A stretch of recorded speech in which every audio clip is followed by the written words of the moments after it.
3 or 4 days, we've had significant changes in the food pricing in Southeast Asia, directly as a result, I believe, of the underlying dollar pressures that caused the Saudis to dump the WTI today or this week. The other thing, by the way, which is implied in all this, is if we see a Dow of 25,000, there's no reason why my little your rule on gold wouldn't also be true. You take 25,000 divide by 10, and you're going to have $2,500 gold. Now, or much more. I mean, at some point it'll totally decouple, and it could go to 5, 6, 10,000. You know, who knows?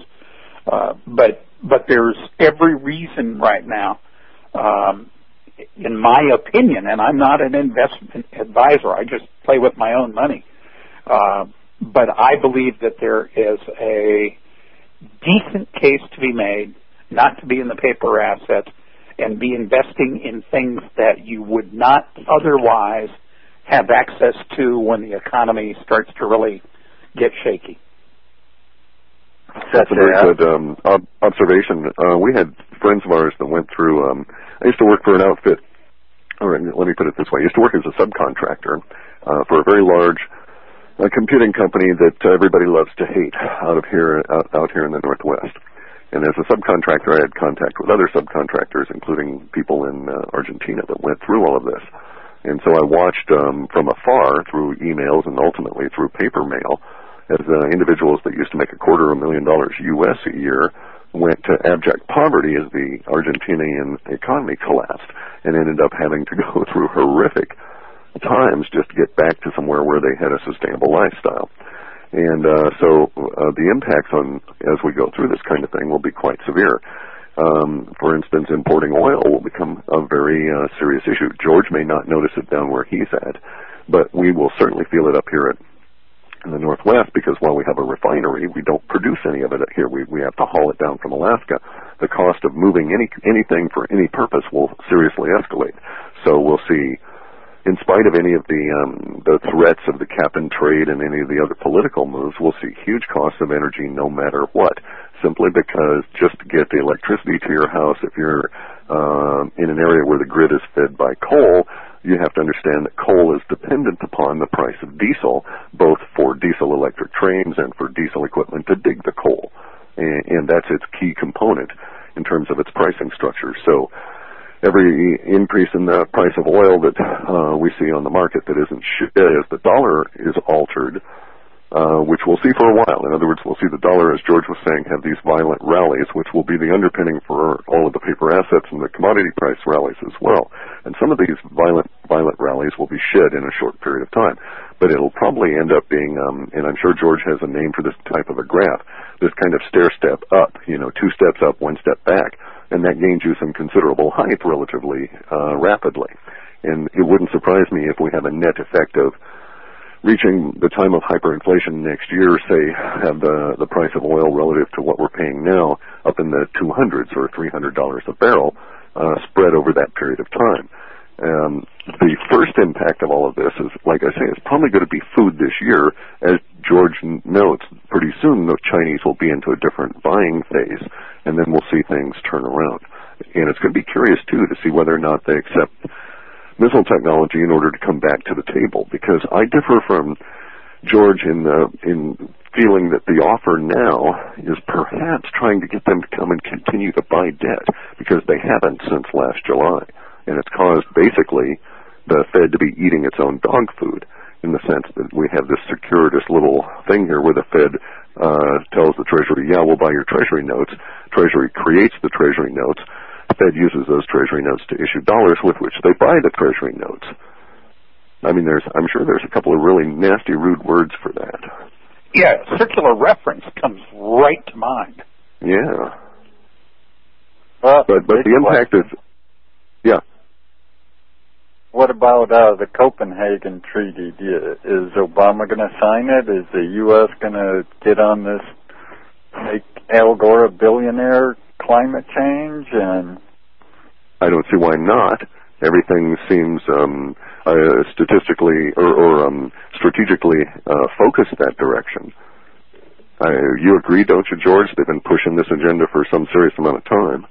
Oh, sure. I mean, I don't want to sound like I've given up on things, but there's a reason I live out in the middle of the boonies with solar power, goats, and a AK, because I'm not particularly thrilled with the prospects of the New World Order doing any better than the Old World Order, because at its core, the New World Order is based on a perpetuation of the difference in labor rates between countries as the basis for so-called trade. You see, when a laborer in India is working for X rupees per hour, and a worker in America doing exactly the same job, by the time you get the currency conversions involved, is charging 3 to 5 times as much for their labor. There's a tremendous incentive for corporations to hire the cheap worker to build what in their mind is the same goods and bring them to the marketplace and call the difference in wage rates profits. And unfortunately, that sounds really cool, but if you read some of the books out there that really analyze that business model, at some point, the business model breaks down. And George, we passed that point, I think, a few years back, dude. Yeah, we passed it, but we passed it to guys like Clif and George who, watch language and understand the No. My point was that just a few years back, I think we actually slipped beyond that. We've been living in an illusion since. And the idea that George is getting across is that they're going to use this wedge and wage rates from continent to continent, basically, and beggar everybody into slavery. And it's a nice business model if you're on top, if you're a corporate fellow, because you can do exactly that. You bid population against population. And actually, if you go way back into the 30s, the same mechanism was what caused Buckminster Fuller to discuss and develop this idea of the universal machinist wage rate. And his idea was that whatever a machinist made in the U.S., because a machinist was a very specific level of skill in his day that could be quantified, then anybody who could do that same level of work anywhere else on the planet should get the same amount of money, and that would do away with the evil powers that be.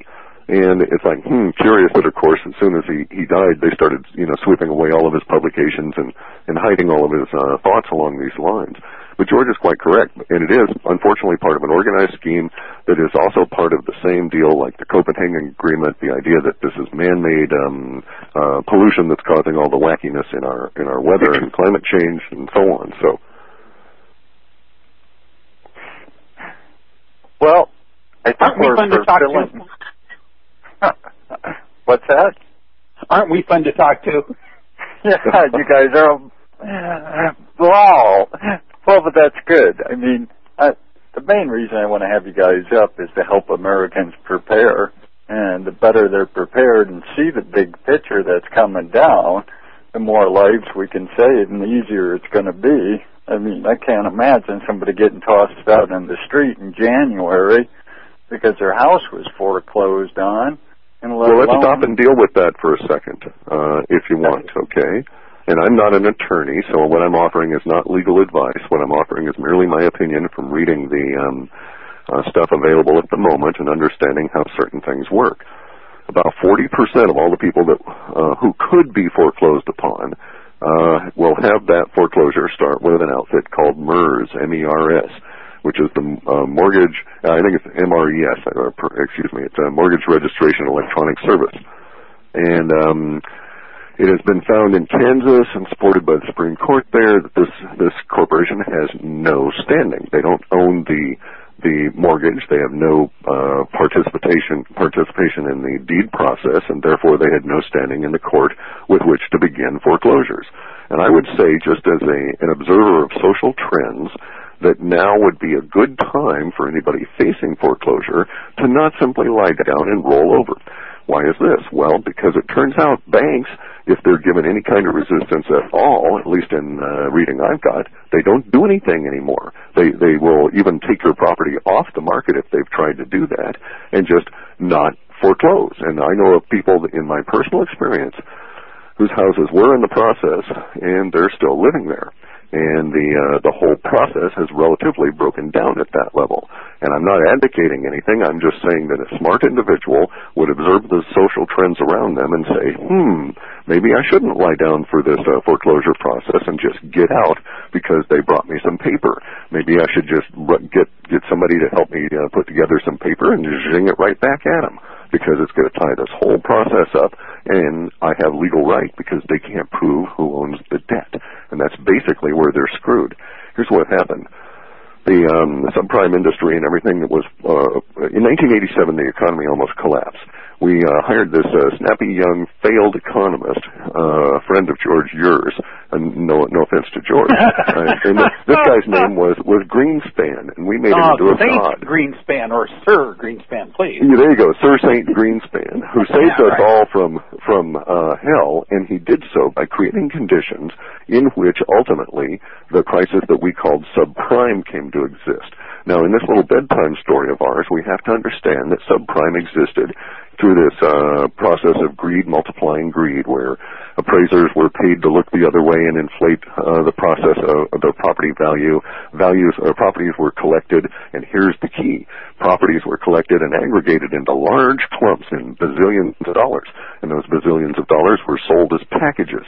Sometimes those packages were sold repeatedly, unknowingly, to multiple buyers. So there are so many claims against a property from multiple buyers, each having a slice of this particular property, and by that I mean corporations, townships, and so on, that there's effectively no real claim that can be pressed against somebody who's actually living there. Does that make any sense? Here it goes even further back into economic history. In the days of organized labor in America, you know, those bad people that brought in the 40-hour work week and retirement system. Oh, those ugly union guys? Oh, those terrible union guys. Damn. Just like my father-in-law, real saint. Yeah, like my dad was a union member, too.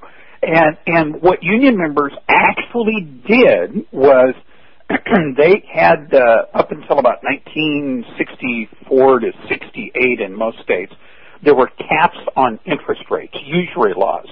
And what it meant was that if a bank or any financial institution lent money, there was a cap of typically 12%. There was a famous Supreme Court case when the credit card companies moved to places like North Dakota and South Dakota and started mailing out statements from states which were credit card friendly to these upstart states, the rest of the country basically, that had interest rate caps. And the Supreme Court said, well, you're welcome to regulate the operation of credit card companies within your state, but if it comes across a state line, too bad, they can charge whatever the hell they want, which is where the historical basis of people getting, there was one credit card outfit in California, a bank credit card offer that came out, must have been a month back, where the cash advance fee and cash advance rate worked out to over 75%. And you go, how could anybody in their right mind do that? Well, what happened was when the Supreme Court made that decision, essentially America stopped being a country where the wealth was based on tangible physical goods. We established a financial aristocracy. The financial aristocracy. I have a friend who was hit